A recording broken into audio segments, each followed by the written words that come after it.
지난주에 우리는 그 다니엘이라고 하는 인물의 모습을 살펴보면서 그가 그런 그 정적들의 모략으로 생명이 위태로운 상황, 절체절명의 위기가 도래한 그 상황 속에서도 너무나 침착하고 요동하지 않고 흔들리지 않으면서 그 문제를 잘 풀어나가는 것을 살펴보았고, 더군다나 우리에게 감동이 되는 것은 그런 위기의 상황에도 하나님 향한 감사의 끈을 놓치지 않는 그런 다니엘을 참 부러워하면서 말씀을 살펴보았습니다. 이 다니엘은 어려운 시기에 태어나가지고 참 남의 나라에 젊을 때 10대 청소년 때 포로로 끌려가서 힘든 삶을 살았는데, 그는 그런 현실에 함몰되지 않고 잘 극복했고 결국은 이 승리의 V자를 그릴 수 있었던 그런 인물로 저희들에게 귀감이 되는 사람입니다. 그래서 저도 다니엘이라는 인물에 참 관심이 많은데, 그래서 오늘 저는 다니엘이라는 이 사람 삶 전체를 한번 좀 조명해 보려고 합니다. 우리가 다니엘처럼 어려움을 잘 극복하고 결국은 승리하기 위해서는 이 다니엘의 그 내면 세계를 관통하는 그 중심에 있는 핵심 생각, 핵심 사상, 이게 뭔지를 잘 파악해야 되는데, 다니엘 중심을 관통하는 핵심 사상이 뭐냐 하면은 바로 딱 한마디입니다. 지극히 높으신 이가 다스리신다. 이것이 다니엘을 관통하는 중심 사상이었습니다. 그래서 다니엘서를 읽다 보면은 이 표현이 얼마나 자주 반복하는지 모릅니다. 오늘 본문 22절에도 옛적부터 항상 계신 이가 와서 그 다음 보세요. 지극히 높으신 이의 성도들을 위하여 원한을 풀어주셨고, 또 다니엘 3장 26절에도 보니까 느부갓네살이 맹렬히 타는 풀무불 아기 가까이 가서 불러 이르되 지극히 높으신 하나님의 종 쭉 나오고요. 또 4장 2절에도 지극히 높으신 하나님이, 또 4장 17절에도 이는 순찰자들의 명령대로요 거룩한 자들의 말대로이니 지극히 높으신 이가 사람의 나라를 다스리시며, 또 4장 24절에 왕이여 그 해석은 이러하니이다 곧 지극히 높으신 이가 명령하신 것이 내 주 왕에게 미칠 것이라. 다 읽어드릴 수가 없습니다. 4장 25절에, 4장 32절에, 4장 34절에, 5장 18절에, 5장 21절에, 7장 18절에, 7장 25절에, 7장 27절에. 그래서 다니엘서를 보면은 지극히 높으신 이가 혹은 지극히 높으신 하나님이, 이런 표현이 무려 13차례 등장을 합니다. 다니엘서가 다 합쳐가지고 12장밖에 안 되는 성경인데 무려 13분이 지극히 높으신 하나님, 지극히 높으신 이가 등장했다는 것은 평균적으로 매 그 챕터마다 그 표현이 이루어지고 있다, 그렇게 말씀을 드릴 수가 있는 것입니다. 이처럼 다니엘은 하나님께서는 인간의 삶과 인간의 역사에 개입하시는 지극히 높으신 분이라는 이 인식이 그에게 있었고, 그것이 그 삶에 전반적인 영향을 미치는 핵심 사상이었다는 것입니다.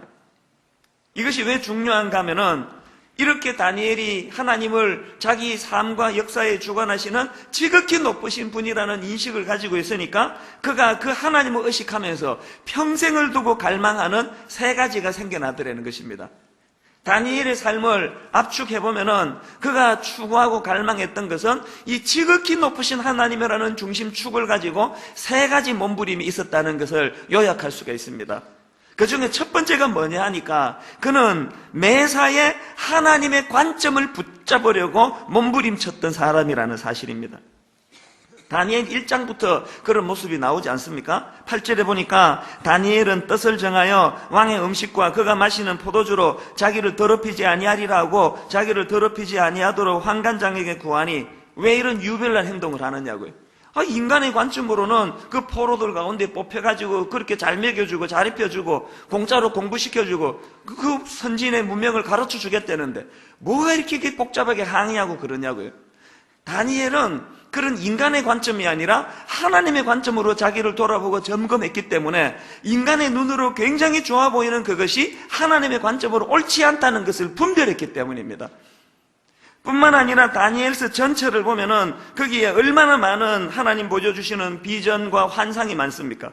다니엘은 그런 것들을 볼 때마다 항상 그것이 하나님의 관점으로 무엇을 의미하는지를 고뇌하면서 해석하려고 몸부림쳤다는 것입니다. 한 예만 보여드리자면 다니엘 7장 15절 16절을 보십시오.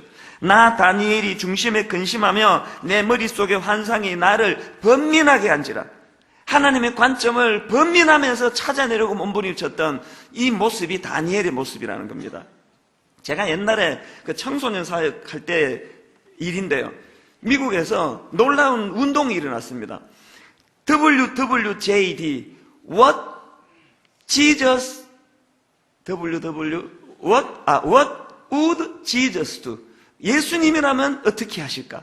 이 WWJD 운동은 놀랍게도요, 미국 정부에서 시작한 게 아닙니다. 시카고에 조그만한 교회예요. 크지도 않아요. 그 교회 중고등부에서 시작한 구호예요. WWJD, What would Jesus do? 이럴 때 예수님은 어떻게 생각하실까? 이럴 때 예수님은 어떻게 행동하실까? 그래서 그 청소년들 사이에 WWJD 운동이 확산이 돼가지고요, 아이들 가방에도 열쇠고리에도 애들이 먹는 이런 머그컵에도 애들이 사용하는 각종 문구류에 WWJD라는 것이 새겨졌다는 거예요. 그래서 제가 그것을 보면서 그렇게 방종하고 타락하기 쉬운 미국 사회에서 그 청소년들 안에 그런 무브먼트가, 그것도 교회가, 그것도 조그만한 한 교회가 그런 운동을 일으켰다는 걸 보면서 저는 감동을 받아요. 저는 분당 우리 교회 중등부 고등부가 이 분당 지역을 망라하고 이 경기도 지역을 망라하고 한국 사회 청소년들에게 영향을 미치는 무브먼트가 이 교회로부터 일어나게 되기를 바랍니다. What would Jesus do? 예수님이라면 이럴 때 어떻게 하실까? 이게 하나님의 관점으로 세상을 보는 사람의 구호라는 사실입니다. 그런데 여러분, 중요한 게 뭐냐 하면은, 다니엘이 이렇게 하나님의 관점으로 사물을 보려고 노력하고 몸부림쳤는데 그것이 자기 개인의 삶에만 국한되는 게 아니었다는 겁니다. 오늘 교회가 이렇게 초라하게 어려움에 빠진 이유는, 오늘 우리의 신앙이라는 것이 하나님의 관점을 보려고 노력 안 하는 건 아니지만 그것이 전부 다 개인화된 것. 그래서 이제 점점 역사의식이 없는 종교. 하여튼 기독교는 뭐 지들끼리 잘 먹고 잘 살고 병 고치고 뭐 이런 쪽으로 자꾸 이미지화가 되는 게 우리의 잘못이라는 겁니다. 다니엘이 하나님의 관점으로 자기 인생을 조명했지만 개인의 삶만이 아닙니다. 다니엘서 전체 구조를 보면은요, 세 파트로 나누어집니다. 첫 번째로는 1장이고, 두 번째 파트는 2장부터 6장이고, 세 번째 파트는 7장부터 12장입니다. 이렇게 3등분할 수 있습니다.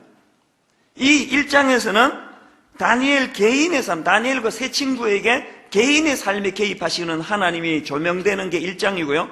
그런가 하면 다니엘 2장부터 6장까지는 이것이 확장돼가지고 각 나라들에게 개입하시고 임하시는 하나님의 주권에 관한 말씀이고요. 그런가 하면 다니엘 7장부터 마지막 12장까지는 그 각 나라를 뛰어넘는 역사에 개입하시는 하나님에 대한 내용이 담겨져 있는 게 다니엘서예요. 이처럼 점진적으로 나로부터 시작해서 내게 개입하시고 내 인생을 주관하시는 하나님께서 그것이 내 교회와 내 민족과 내 나라와 내 역사로 이것이 발전되어 가는 것이, 이것이 하나님의 사람으로서의 모습이어야 되는데, 너무나 부끄러운 것은 모태신앙인데 도대체 수십 년 교회를 다니는데 다니엘 1장을 넘어서지를 못하는 분이 계세요. 여러분, 1장도 중요합니다. 내게 임하신 하나님, 내 자녀에게 임하시는 하나님, 그것도 무시할 수 없습니다만 진도가 좀 나가야 되지 않겠습니까? 연평도 사건이 터졌습니다. 여러분은 지난 한 주간 어떻게 보내셨나요? 여러분, 그 사건을 어떻게 해석하셨나요? 무슨 기도를 드렸습니까? 하나님, 포탄이 내가 사는 분당 근처도 오지 말게 해주세요. 그런 기도 하셨습니까? 군대 가 있는 우리 아들에게 하나님, 털 것도 건들지 말고 안전하게 사고 치지 않게 해주세요. 그 기도 필요한 기도입니다. 해야 됩니다. 그러나 그렇게만 기도하는 것이 우리의 한계라는 거예요. 다니엘 1장 중요합니다. 뜻을 정한 다니엘을 인도하시는 하나님을 경험하는 것, 중요한 일입니다. 그러나 여러분, 진도 나가셔야 돼요. 2장으로도 가셔야 되고 7장으로도 가셔야 되고 12장으로 가셔야 된다는 겁니다. 저는 연평도 사건이 터지면서 마음이 많이 힘들었습니다. 여기에 무슨 하나님의 메시지가 담겨 있을까? 하나님이 여기에 무슨 메시지를, 경고의 말씀을 우리에게 주시는 걸까? 그 오래 생각할 것도 없어요. 네가 회개해라는 거 아닙니까? 목사가 목사 노릇 잘못하면 이런 일이 일어난다. 오늘 한국이 얼마나 지금 이게 위험한 상황인지 네가 알고 있느냐? 세상의 한국 사회는 지금 이런 준전시 상황을 잊어버리고 방종하고 타락하고 흥청망청하고 낭비하고, 교회는 그냥 거기에 편성해가지고 한간데 없이 타락하고 변질된 것에 대해서 하나님이 그 사건을 통해서 저에게 경종을 주시는 거예요. 그래서 이 민족이 살 길이 뭔가? 이제 군 3년으로 복무기간 느리고 뭐 무기 막 도입하고 그 길이 살 길이 아니에요. 하나님의 백성인 우리 회개하는 길이 살 길이에요. 우리의 하나님 너무나 우리의 교만하고 우리의 방종하고 우리의 타락하고 이 준전시 상황에 그리스도인들이 깨어 기도하지 못했던 것들을 자복해야 된다는 거예요. 근데 나 진짜 이상한 게 뭐냐면은 왜 이런 일이 터지면 홈페이지 같은데 무슨 O 교회가 회개해야 된다, S 교회가 회개해야 된다, 왜 이런 글들이 자꾸 올라오느냐고요. 지금 누가 남이 회개해야 되는 때가 아니에요. 내가 회개해야 될 때예요, 내가. 그래서 제가 한 주 동안에 머릿속으로 맴돌려지는 그 노래가 한 구절이 있었는데요. 다른 사람 어찌든지 나 주님의 군사 되어, 계속 그 한마디가 내 마음에 맴돌아져요. 다른 사람이 어떻게하든 상관없어요. 다른 사람들이 하나님 앞에 회개하든 관계를 회복하든 그건 내가 어떻게 할 수 없는 일이 아니에요. 그러나 다른 사람들은 어찌든지 나는 주님의 군사가 되어, 나는 주님 앞에 이 준엄한 주님의 경고의 말씀을 붙잡고 회개하는 나감으로 나만 신경 쓰면 돼요. 이게 정말 나쁜 게, 뭔 일만 터지면 왜 저 사람 저러지? 저 교회가 저러지? 제 입에서도 지금 제가 이게 나쁜 습관이에요. 그 자꾸 한국교회 이게 제가 왜 이렇게 습관이 된지 모르겠는데, 여러분 이찬수 목사가 한국교회를 책임지는 사람입니까? 네 교회나 잘해라 하나님 그러시는 것 같아요. 한국교회 그럴까 아니고, 오늘 분당 우리 교회가 영적으로 어떻게 깨어있는지, 이런 연평도 사건, 오늘이 여러분 제일 위기랍니다. 위험이랍니다. 오늘 지금 전쟁의 가장 위험 수위가 지금 오늘 결정이 된답니다. 이런데도 우리는요, 미국에서 전화 오고 온 군데 다 전화 오는데 우리는 태평해. 설마 전쟁 나겠냐고. 저는 우리의 이 오래되고 무디어진 우리의 심령들이 이번 이 연평도 사건을 통해서 각성되기를 원합니다. 대포 쏠려고 보니까 고장나 있고, 이런 너무나 어처구니 없는 우리의 현실을 자각하고, 여러분 저기 공격할 때 대포 쏠려고 보니까 하도 안 써가지고 고장이 나가지고 대응을 잘 못했답니다. 그게 우리의 심령 아닙니까? 사단이 끊임없이 공격할 때 영적으로 고장나 있는 우리의 심령, 어떻게 손을 쓰지 못하는 이런 초라한 형편이 아닌지를 점검하시기를 바랍니다. 그래서 하나님의 관점으로 내 삶을 조명해 보기를 원합니다. 그런가 하면 두 번째로 다니엘이 평생 몸부림 쳤던 것이 뭐냐 하니까, 그는 하나님과의 친밀감 유지에 몸부림 쳤다는 사실입니다. 지난주에 살펴본 다니엘 6장 10절이요. 우리 한 목소리로 같이 한번 더 읽어보시겠습니까? 같이 읽습니다. 다니엘이 이 조서에 왕의 도장이 찍힌 것을 알고도 자기 집에 돌아가서는 윗방에 올라가 예루살렘으로 향한 창문을 열고 전에 하던 대로 하루 3번씩 무릎을 꿇고 기도하며 그의 하나님께 감사하였더라. 지난주 말씀드렸죠? 이 조서가 뭘 의미하는지를요. 이제 그 조서를 내린 왕조차도 변개할 수 없는 강력한 법이에요. 지금 죽음에, 그런 상황에서 다니엘은 어떻게 합니까? 다른 것은 모르겠는데 하나님과의 친밀한 만큼은 놓칠 수가 없다는 것입니다. 여러분, 인간의 타락은 다른 게 아니에요. 술집 들락거리고 그런다고 해서 타락이지만 그건 열매일 뿐이에요. 인간의 근본적인 타락은 하나님과의 친밀감 상실입니다. 창세기 3장을 보십시오. 아담이 타락하고 나서, 하와가 타락하고 나서 제일 먼저 나타난 것이 하나님과의 친밀감이 깨뜨려지는 거예요. 3장 18절을 보십시오. 그들이 그날 바람이 불 때 동산에 거니시는 여호와 하나님의 소리를 듣고 아담과 그의 아내가 여호와 하나님의 낯을 피하여, 벌써 이 친밀함이 깨졌죠. 동산 나무 사이에 숨은지라 여호와 하나님이 아담을 부르시며 그에게 이르시되 내가 어디 있느냐 이르되 내가 동산에 하나님의 소리를 듣고 내가 벗었으므로, 그 다음에 두려워하여 숨었나이다. 여러분, 저주가 다른 게 저주가 아니에요. 그 풍성한 먹을 게 많은 에덴 동산에서 쫓겨난 게 저주가 아닙니다.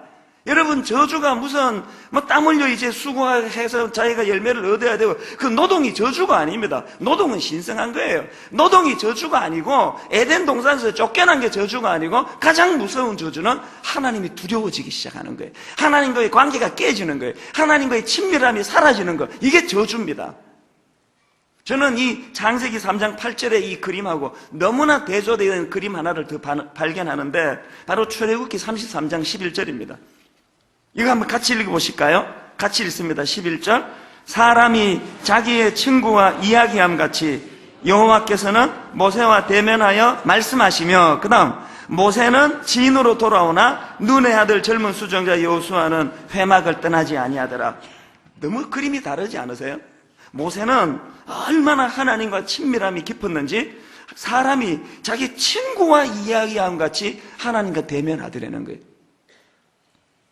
이게 얼마나 소중한가 하면은요, 그랬더니 출애굽기 33장 12절에 이렇게 모세가 기도하는 내용이 나옵니다. 한번 보세요.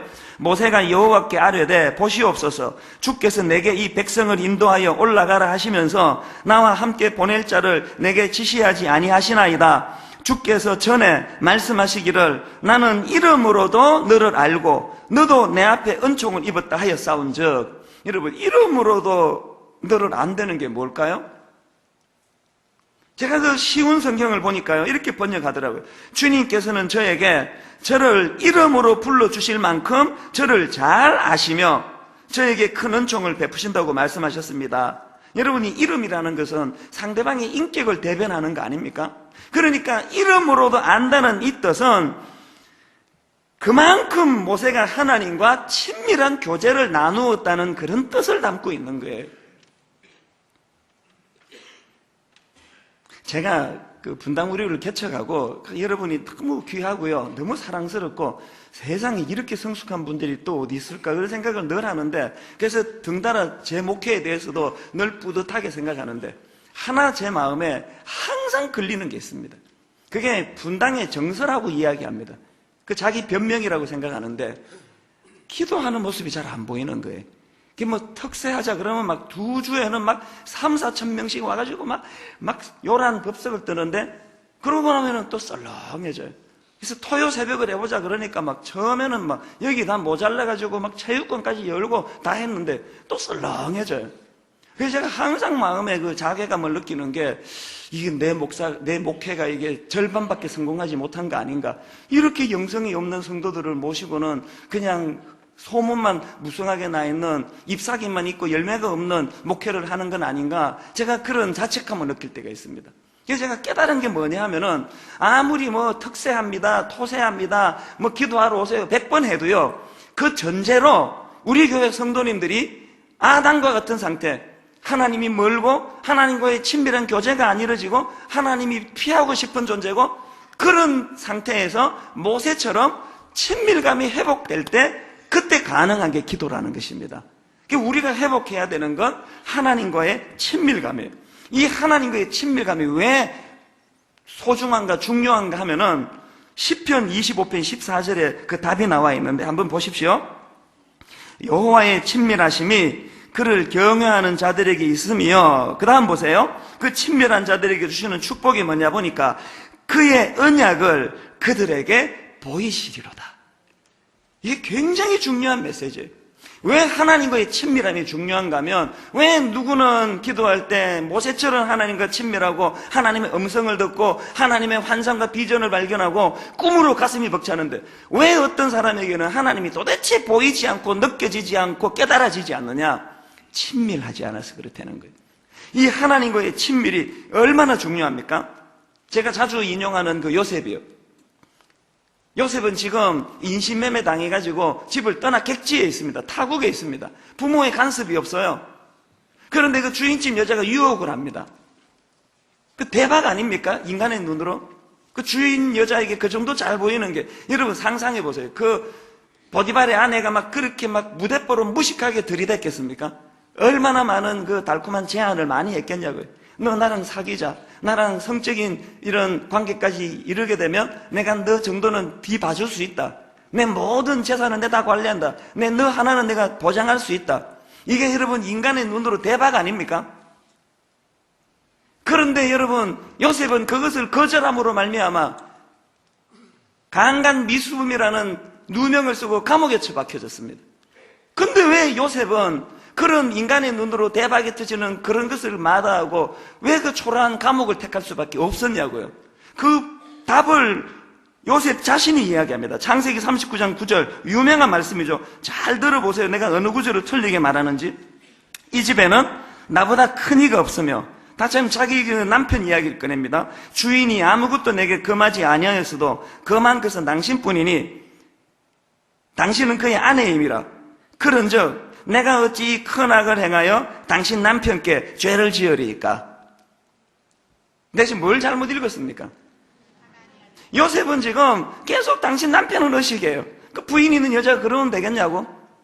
당신은 건들지 말라고 그랬는데, 그렇게 서술하고는 결론은 내가 하나님께 어찌 내가 죄를 지을 수 있습니까? 이 하나님과의 친밀감이에요. 이게 어떻게 가능했을까요? 우리 사랑하는 남자 여러분, 제 동지 여러분, 이 유혹을 이겨낼 자신이 있으세요? 그건요, 하나님과의 친밀감에서 오는 무슨 능력이라고요? 시편 25편 14절에 여호와의 친밀하심이 그를 경외하는 자들에게 주시는 능력이 뭐예요? 그의 언약을 그들에게 보이시리로다. 육안으로는 그 여자가 너무 섹시해요. 육안으로는 그 유한 마담이 피부 관리는 얼마나 했겠으며 우유로 목욕하고 그래가지고 그냥 비단으로 칭칭 감아서 얼마나 아름다워 보이겠습니까만, 하나님과의 친밀한 자에게 주시는 영안의 축복이 뭐예요? 하나님의 언약의 눈으로 보니까 그 여자는 뱀인 거예요. 하나님의 언약으로 그 여자를 보니까 역겨운 거예요. 사랑하는 저의 동지 형제 여러분, 여러분 술집에서 여러분 주변에 자기 배우자 말고 다른 여자에게서 그런 너무나 아름다운 여자가 여러분에게 다가올 때 그 여자가 뱀처럼 보여지는 은혜가 있기를 바랍니다. 그 여자가 뱀처럼 보여지는 은혜가 있으려면 하나님과의 친밀감이에요. 그래서 여러분 이렇게 원망하지 마세요. 집에 가가지고 뭐 당신은 맨날 추링 있고 머리 막 자다가 찌그러져 그러니까 내가 딴 여자한테 눈을 돌린다고. 아닙니다. 그 부인이 그래서 그런 게 아니고 여러분이 하나님과의 친밀감이 없어서 그렇습니다. 하나님과의 친밀감이 회복이 되면 지금 당장에는 이것이 먹음직스러운데, 지금 당장에는 이게 축복 같은데, 지금 당장에는 이것이 내게 너무나 놀라운 열매 보너스 같은데, 하나님의 언약의 눈으로 친밀한 관계에 있는 사람이 보는 눈으로 보기에는 그것이 역겨운 뱀이에요. 저주예요. 오늘 얼마나 유혹이 많은 시대입니까? 너무나 많은 유혹이 난무하는 시대 아닙니까? 저한테도 유혹이 와요. 저한테도 이메일을 열면은 오빠 이러면서 이메일이 와요. 아주 5남매 중에 막내예요. 나보고 오빠라는 여자가 아무도 없어요. 그 어떤 나보다 나이 어린 여집사님이 오빠 설교 부탁해요 그러지 않잖아요. 벌써 그 오빠 그러면 클릭하면은 그 여자는 백발백중 뻘거벗고 개슴칠한 눈으로 쳐다보고 있을 거예요. 모르고 클릭한 적도 있어요. 그러나 여러분, 하나님과의 이 친밀감이 저 안에 유지되는 한 그것이 너무 역겨워요. 너무너무 역겨워요. 그 뻘거벗고 있는 여자가 뱀처럼 보여요. 뱀처럼. 항상 그런 건 아닙니다. 언제? 하나님과의 친밀감이 유지될 때. 하나님과의 친밀감이 유지되면 그 친밀감이 유지되는 자에게 주시는 언약의 메시지가 전해지기 때문에, 영안이 열려지기 때문에, 저는 우리 교회의 많은 가정이 회복되기를 원합니다. 너무나 많은 가정들이 지금 이 여성 불륜 문제도 우리나라가 심각하다고 이야기합니다. 그 왜 자꾸 무슨 I love school, 학교 다닐 때나 사랑하지, 졸업한 사람들이 왜 그 동창 그러고 다니느냐고요. 그거 옳은 게 아니에요. 여러분들 내면에 배우자 외에 다른 어떤 이성에게는 역겨워지는 이 충동적인 부분을 하는 이야기예요. 어떤 배우자의 상대방에게도 여러분 유혹이 되지 않는 그런 은혜가 있기를 주님 이름으로 축원합니다. 그것이 가능하기 위해서는 하나님과의 친밀감이 필요합니다. 그런가 하면 세 번째로 다니엘이 평생 몸부림치면서 얻고자 했던 게 뭐냐? 평생 학습 태도입니다. 그는 그의 전 삶을 통해서 말씀을 배우고자 하는, 그래서 성장하고자 하는 갈망이 있었습니다. 다니엘 9장 1절과 2절이 바로 그 사례인데요. 이것도 우리 합심해서 같이 읽어보실까요? 다니엘 9장 1절 2절 같이 시작. 메대 족속 아하수에로의 아들 다리오가 갈대아 나라 왕으로 세움을 받던 첫 해, 곧 그 통치 원년에 나 다니엘이 책을 통해 여호와께서 말씀으로 선지자 예레미야에게 알려주신 그 연수를 깨달았나니 곧 예루살렘의 황폐함이 70년 만에 그치리라 하신 것이니라. 지금 여러분 이 9장의 상황은요, 지금 정치적인 격변기예요. 바벨론에서 페르시아로 왕국이 바뀌었습니다. 그리고 다리오라고 하는 새로운 통치자가 등장했습니다.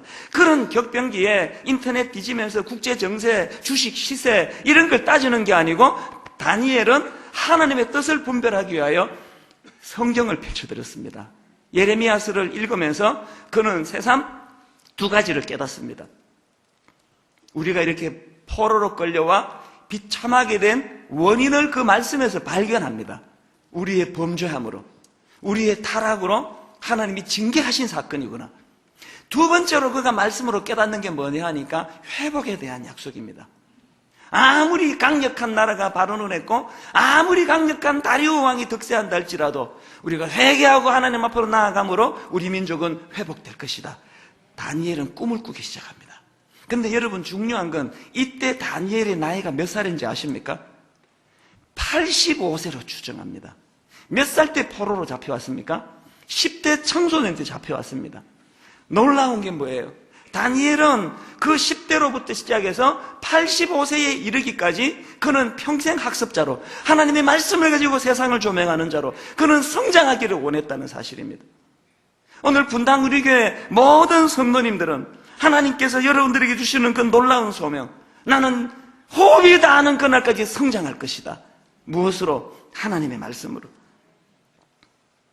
저는 지금 개인적으로 가슴이 너무나 뜨거워져 있습니다.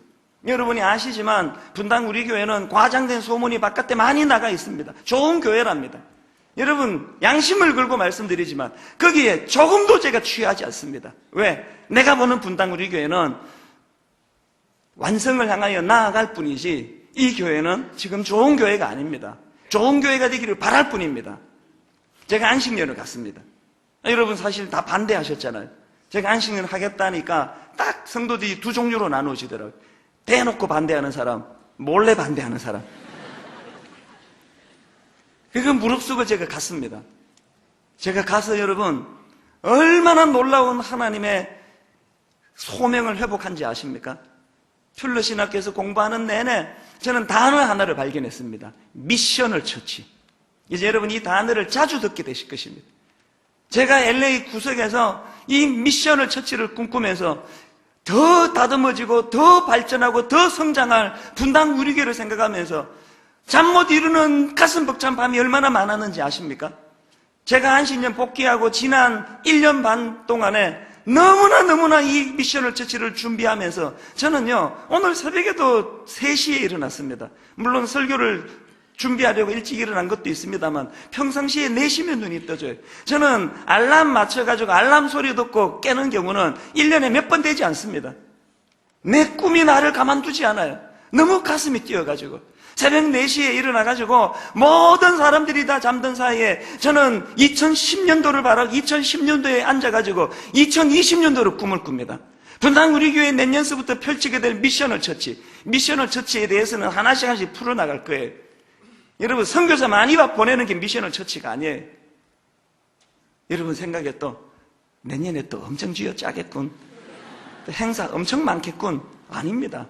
미셔널 처치는 행사가 아닙니다. 미셔널 처치는 우리 손에 잡혀지는 어떤 그림이 아닙니다. 그것은 정신입니다. 우리의 중심이에요. 저는 미셔널 처치를 위해서 지난 여름 몇 주 쉬는 그 기간을 통해서 오늘에 이르기까지 우리 교역자들과 더불어 비상회의를 하고 교역자 진용을 개편하고 내년에 3분의 선교사님들이 우리 교회에 이 미셔널 처치를 진단해주는 그런 선교사님들이 우리 교회에 합류하게 되고 10몇 분의 동역자들이 이제 내년에 합류하게 되면서 이제 분당 우리 교회는 지금 좋은 교회 아닙니다. 바깥에서 뭐라 그러든지 간에 그것은 격려일 뿐이에요. 단지 하나 우리가 꿈꾸는 것은 이 교회는 좋은 교회를 향하여 한 걸음 한 걸음 내딛는다는 사실입니다. 간판을 걸고 있는 이상에 중단하는 일 없이 한 걸음 한 걸음 꿈을 향하여 성장을 향하여 여러분 함께 꿈꾸지 않으시겠습니까? 다니엘 마음속에 엄청난 하나님 주시는 그 말씀을 통한 깨달음이 9장 1절과 2절에서 있고 나니까 그가 9장 3절에서 어디로 나아갑니까? 내가 금식하며 베옷을 입고 죄를 덮어쓰고 주 하나님께 기도하며 간구하기를 결심하며. 제가 깨달은 게 뭔지 아세요? 내가 목회 잘못한 거 하나 있습니다. 꿈은 안 심어주면서 기도합시다. 안 되는 거더라고요. 비전 없이 할 수 없는 게 기도더라고요. 다니엘이 9장 1절과 2절을 통해서 말씀이 회복되고 나니까 그가 기도하기를 결심하는 거예요. 하나님 앞으로 나가기를 결심하는 거예요. 오늘 분당 우리 교회에서 예배드리는 모든 성도님들과 그 모든 가정들과 거기서 자라는 우리 모든 청소년들에게 평생 하나님의 말씀으로 성장하기를, 진취적이기를, 학습하는 사람이기를 주님 이름으로 축원합니다. 그 꿈을 가지고 이제 기도하는 자리로 나가게 되는 그런 교회가 되기를 바랍니다. 저는 3가지 말씀을 드렸습니다. 다니엘은 평생 첫째, 하나님의 관점을 알려고 노력했습니다. 인간의 눈으로 아무리 좋아도 이거 먹으면 죽는다는 거 구분할 줄 알았습니다. 둘째, 그는 하나님과의 친밀감을 갈망했습니다. 3번째, 그는 말씀으로 평생 성장하는 평생 학습자가 되었다는 사실입니다. 그런데 여러분, 이런 다니엘의 삶이 가능했던 것은 지극히 높으신 이가 다스린다는 그 중심의 마음이 있었다는 거예요. 그런가 하면 한 가지 더 포인트가 있더라고요. 그게 뭐냐 하니까 7장 22절 오늘 본문 말씀을 다시 한번 보세요. 지극히 높으시니라는 그 표현 바로 앞에 무슨 말씀이 있습니까? 옛적부터 항상 계시니가 와서, 옛적부터 항상 계시니, 이 개념은요 7장 9절에도 나옵니다. 내가 보니 왕좌가 놓이고 옛적부터 항상 계시니가 좌정하셨는데, 7장 13절에 내가 또 밤 환상 중에 보니 인자 같은 이가 하늘 구름을 타고 와서 옛적부터 항상 계신 이에게 나아가 그 앞으로 인도하되, 이 옛적부터 계신 이가 뭘 의미하는지 아십니까? 여러분, 사실 오늘 이 설교는요, 제가 안식년 기간 동안에 퓰러신학교에서 들었던 한 과목 수업 전체를 제가 압축한 거예요. 로버트 클린턴 교수님이라고 기독교계에서는 기독교 리더십의 대가입니다. 이분은 전 세계적인 석학입니다. 그분에게서 한 학기 수업을 들었습니다. 다니엘을 모델로 해가지고 가슴 벅찬 기독교 리더십을 강의를 다 하시고요, 맨 마지막에 이분이 한마디를 하셨습니다. 여러분, 저의 모든 강의는 다 잊어도 괜찮습니다. 하나만 기억하십시오. 이 사인이요, 승리의 V자. 다니엘이 그런 초라하고 비참한 포로 생활 속에서도 그는 지극히 높으신 하나님을 인식했고 옛적부터 계신 그 하나님을 붙잡았으므로 그는 승리할 수 있었습니다. 그러면서 마지막으로 찬송가를 하나 부르자 그러더라고요. 들어보니까 우리도 아는 찬송가예요. 영어로 부르는데 이렇게 돼 있었습니다. 우리가 아는 찬양이에요. 전능왕 오셔서 주 이름 찬송케 하옵소서. 영광과 권능의 성부여 오셔서 우리를 다스려 주옵소서. 이분이 승리의 V자를 그리고 왜 이 찬양을 부르는가 봤더니요, 맨 마지막에 나오는 우리 노래로 우리를 다스려 주옵소서라는 그 대목이 영어 노래로 이렇게 되어 있더라고요. Come and reign over us. 그 다음에 Ancient of Days. 옛적부터 계신 하나님과 상충되는 그 그림이 이 찬양 속에 있다는 것입니다. 다니엘이 꿈꿔왔던 옛적부터 계신 그의, 옛적부터 계신 그 하나님, 어떤 하나님인가? 비록 오늘 우리가 범죄함으로 바벨론의 포로로 끌려와 있고 왕조가 바뀔 때까지 회복이 되지 아니하지만 옛적부터 나를 다스리던 그 하나님, 옛적부터 내 인생의 주관 되신 그 하나님께서 반드시 회개하고 돌아오는 자들에게 회복시켜 주실 것이라는 그 확신. 너무나 불의한 이 세상, 너무나 억울한 것이 많은 이 세상이지만 옛적부터 나를 다스렸던 그 하나님께서 심판주로 오시는 그날 우리 눈에 눈물을 닦아주실 그날일 것이다. 그것이 다니엘이 갖고 있던 중심 사상이라는 것입니다. 그러면서 그것을 이 교수님이 다시 한번 설명해주고 다 일어나라고 그러시더니요, 이 찬양을 부르는데요, 제가 얼마나 울었는지 몰라요. 한국을 생각하면 너무 답답한 얘기가 많이 들려지고 교회를 보면은 정말 한심하게 짝이 없는 일들이 한두 가지가 아니지만, 그러나 오늘도 우리는 V자를 그리면서 옛적부터 계셨던 그 하나님, 옛적부터 나를 통치하시는 그 하나님, 오늘도 우리가 눈을 떠보면 초라한 바벨론 포로 같은 초라한 인생입니다. 전 세계적으로 분단된 나라 딱 하나, 같은 민족끼리 총뿌리를 겨누고 있는 현실이 그 상황에 교회는 아무 힘을 쓰지도 못하고 조롱당하는 이런 상황이지만 전능왕 오셔서 우리를 다스려 주시옵소서. 예적부터 계신 그 하나님, 우리를 다스려 주시옵소서. 많이 울면서 그 찬양을 부르면서 제 마음속에 하나님, 이 승리의 V자가 저의 V자가 되게 하시옵소서. 오늘도 나를 통치하시는 그 하나님, 우리 찬양 같이 한번 불러보실 텐데요, 제게 임하셨던 그 성령님의 강력한 그 도전하심이 오늘 이 찬양 부르는 여러분 모두에게 임하게 되시기를 바랍니다. 전능왕 오셔서 주 이름 찬송케 하옵소서. 같이 찬양하시겠습니다. 전능왕 오셔서 주 이름 찬송케 하옵소서. 영광과 권능의 성부여 간절히 열망하십시오. 우리를 다스려 주옵소서. 다시 한번 고백할까요? 전능왕 오셔서, 전능왕 오셔서 주 이름 찬송케 하옵소서.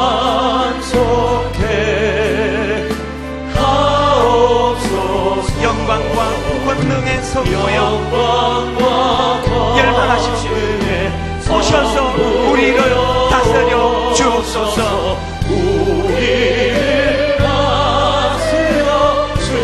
여러분 2절 부르기 전에 이 시간 한번 다 눈을 감으세요. 가사가 거기 있으니까 부르는 것이 아니고 현실은 답답합니다. 포로로 끌려왔습니다. 민족이 민족을 겨냥하며 저주하며 포를 쏘아대는 현실입니다. 통일은 요원합니다. 교회는 힘을 잃어가고 있습니다. 가정에도 문제가 많습니다. 소망이 보이지 않아요. 답답해요. 그럴 때마다 예적부터 다스리시던 그 하나님, 예적부터 계시던 그 하나님, 우리가 회개하고 주님 앞으로 돌아갈 때 회복시켜 주실 그 하나님, 그 하나님을 소망합니다. 우리를 다스려 주시옵소서. 우리 열망을 가지고 2절 찬양, 3절 찬양할 때 이 가사가 우리에게 소망의 끈을 부여해 주는 은혜가 되기 원합니다. 강생한 성자여 오셔서 기도를 들으소서. 강생한 성자여 오셔서 기도를 들으소서. 소망을 가지고 택하신 백성들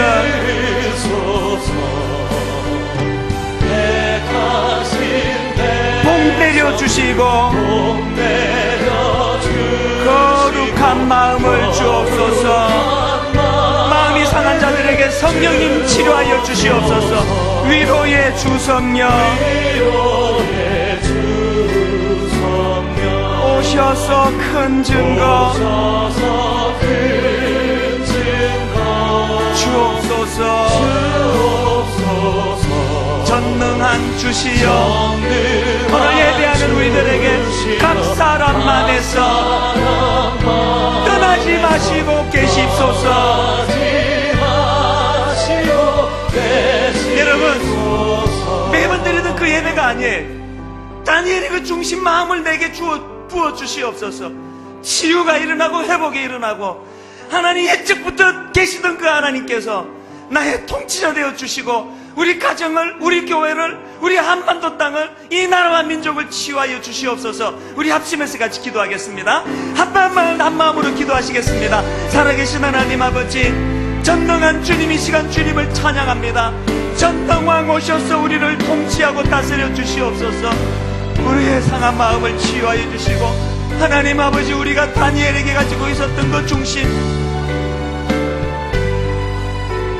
높으신 하나님이 우리를 통치하고 계신다는 그 사실, 옛적부터 계신 그 하나님이 우리를 통치하고 계신다는 그 사실, 하나님 그 마음을 가지고 주님 앞으로 나아가기를 원합니다. 하나님, 우리 삶의 마지막 소원이 있다면 예수 인도하셨네, 주님 인도함을 받는 인생으로 살아가기를 원합니다. 오 하나님 아버지, 내 심령 속에, 내 마음 속에, 내 가정 속에, 내 자녀 속에 옛적부터 계시는 그 하나님께서 심판주로 오시는 그날 굽어진 것들을 펴 악한 것들을 교정하고 심판하시며 우리 눈에 눈물을 닦아주실 그날을 갈망하며 나아가기로 원하오니 하나님 인도하여 주시옵소서. 하나님 아버지, 우리를 다스려 주시옵소서. 회개하며 나아갈 때 우리를 통치하여 주시옵소서.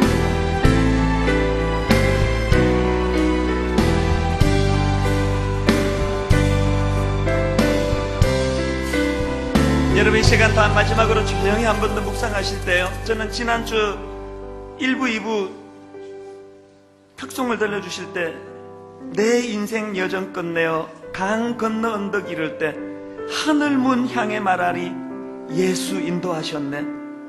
매일 발걸음마다 예수 인도하셨네. 나의 무거운 죄짐을 모두 벗고 하는 말 예수 인도하셨네. 저는 그 찬양을 들으면서 하나님, 제 인생의 마지막 고백이 한마디 되게 하여 주시옵소서. 예수 인도하셨네. 같이 찬양하시겠습니다. 내 인생 여정 끝내어 내 인생 여정 끝내어 강 건너 언덕 이를 때 강 건너 언덕 이를 때 하늘 문 향해 말하리 하늘 문 우리 인생의 향해 맨 마지막 고백이 말하리 되기 원합니다. 예수 인도하셨네. 예수 인도 우리의 지난 여정을 되돌아보니까 매일 발걸음마다 매일 발걸음마다 예수 인도하셨네. 내 인생의 삶이 끝나는 그 시점에 나의 무거운 죄짐을 모두 벗고 하는 말 뭐라고 고백하시겠습니까? 예수 인도하셨네.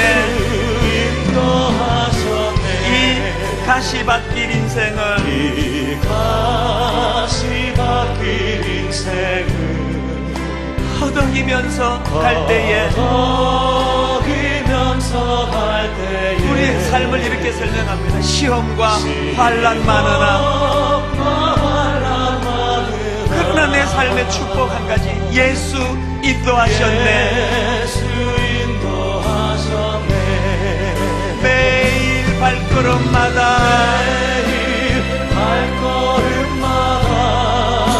예수 인도하셨네. 예수 인도하셨네. 나의 무거운 죄짐을 모두 벗고 하는 말 예수 인도하셨네. 예수 내 맞는 발걸음마다 내 밟은 발걸음마다 주 예수 보살피시사 주 예수 보살피시사 승리의 개가 부르며 승리에게가 부르며 주를 찬송하리라. 주를 찬송 우리의 인생 여정길 가운데 매일 발걸음마다 우리 인생의 삶의 흔적마다 예수 인도하셨네. 예수 인도하셨네. 나의 무거운 죄짐을 모두 벗고 하는 말 죄짐을 모두 벗고 예수 인도하셨네. 우리 다 자리에서 일어나셔서 다시 한번 선포하십니다. 매일 발걸음마다 매일 발걸음마다 예수 인도하셨네. 예수 인도하셨네. 나의 무거운 죄짐을 모두 벗고 하는 말 예수 인도하셨네. 우리 마지막으로 한 번 더 이렇게 선포하시기 원합니다. 매일 발걸음마다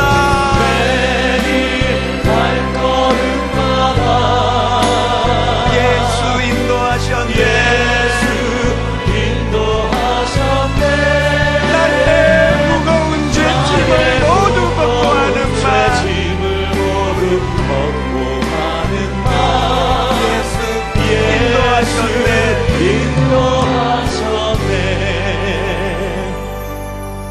하나님 아버지, 눈을 떠서 보면 삶이 버겁고 힘들고 하나님 우리의 범죄함으로 말미암아 바벨론 포로로 끌려온 것 같은 답답하고 안타까운 현실입니다만 하나님 다니엘처럼 영안을 열고 하나님 바라볼 때 하나님과의 친밀한 관계를 유지하는 자에게 주시는 하나님의 언약의 말씀이 우리에게 전해지기를 원합니다.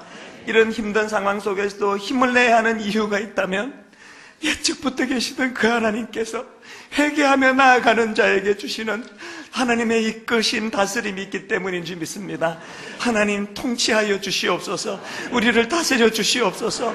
하나님 우리의 삶 가운데 예수 인도하셨네 그 고백하며 이 땅의 삶을 마무리하고 거룩하고 주님 앞으로 나아갈 수 있도록 저희들을 한 걸음 한 걸음 인도하여 주시옵소서.